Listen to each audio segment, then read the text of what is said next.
ओम नमः आदि शक्ति माताएं नमः। दर्शक भाई बहन बंधु एवं माताओं, शक्ति के उपासना के अलावा हमारे जीवन में ऊर्जा, शक्ति, ज्ञान, आश्चर्य, अपना शौर्य कुछ प्राप्ति नहीं होती है। हमारे शरीर में शक्ति है, एनर्जी है, तभी हम लोग कुछ काम करने के लिए सक्षम हैं। हम अपना जीवन चक्र में अपना कार्य पे निपुण तभी रहते हैं जब माता की, आदि माता की शक्ति हमें प्राप्त होती है। आदि माता हम पर जब सुप्रसन्न रहती है और जगत में जितने भी काम चल रहे हैं, माता आदि का शक्ति का हमें जब प्राप्त होती है, हमें जब ज्ञान, बुद्धि, विवेक, आश्चर्य सभी चीज़ प्राप्ति होती है, तभी हम उस चीज़ को प्राप्ति कर सकते हैं, हासिल कर सकते हैं। तो आज आदि माता को प्रसन्न करने का सरल एवं सहज उपाय क्या है, इसके बारे में चर्चा करेंगे। तो भारतीय अध्यात्म में शक्ति को विशेष स्थान दिया गया है, जहाँ तक कि उसकी अनुपस्थिति में शिव भी सबके समान ही माना गया है। भागवत पाद शंकराचार्य ने सौंदर्य लहरी में भगवती की स्तुति करते हुए कहा है कि यदि शिव शक्ति से युक्त न हो तो उसमें सामान्य रूप से हलचल भी संभव नहीं है। शक्ति ही शिव की आत्मा है।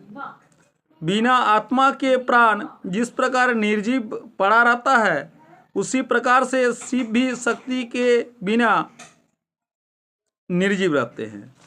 और प्रत्येक जीव यत्र जीव तत्र शिव, घटे घटे नारायण, ये तो पहले का उक्ति दिया गया है कि प्रत्येक जीवों में शिव की ही रूप में माना गया है कि शिव ही है। तभी सौंदर्य, तभी गुण, तभी आश्चर्य प्राप्ति होती है। उसमें शक्ति अति आवश्यक है।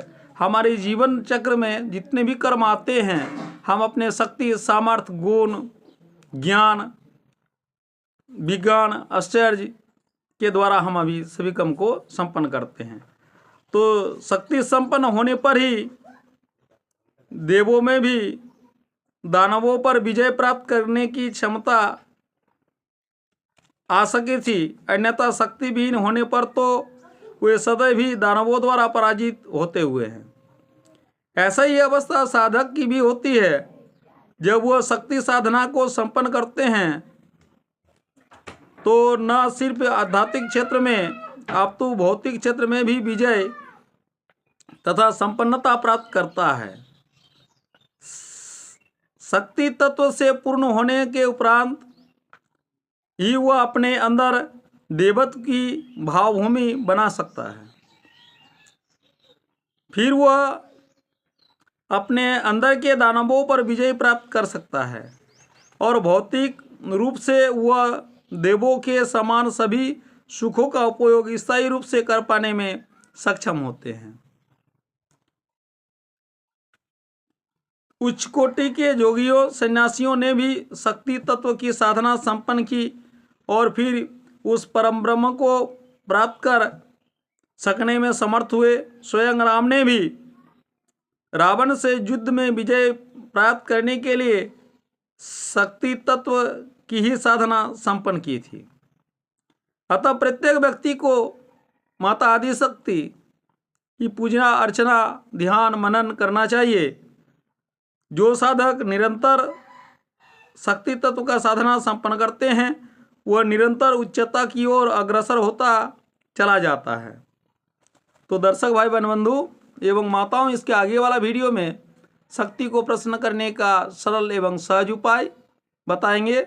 माता आदि शक्ति सबकी माता है, जगत जननी है, कल्याणकारिणी है, वरदात्री है, सभी दुखों को निवारण करने वाली है, भवतारिणी है, विपद तारिणी है, सभी विपदों से रक्षा करते हैं। अतः हम सभी को, प्रत्येक जीवों को माता आदि शक्ति का शरण करके प्रातःकालीन उठना चाहिए। माता आदि शक्ति का स्मरण करने से सभी दुख दूर भाग जाते हैं। तो इसके आगे वाला वीडियो में शक्ति साधना का चर्चा करेंगे। दर्शक भाई बहन बंधु एवं माताओं से विशेष आग्रह है, जो सिर्फ वीडियो को देखते हैं, चैनल को अभी तक सब्सक्राइब नहीं किए हैं, उनसे आग्रह करते हैं please subscribe my channel, like and share और अपना प्यार कमेंट में जरूर दीजिएगा। ओम आदि शक्ति माताए नमः।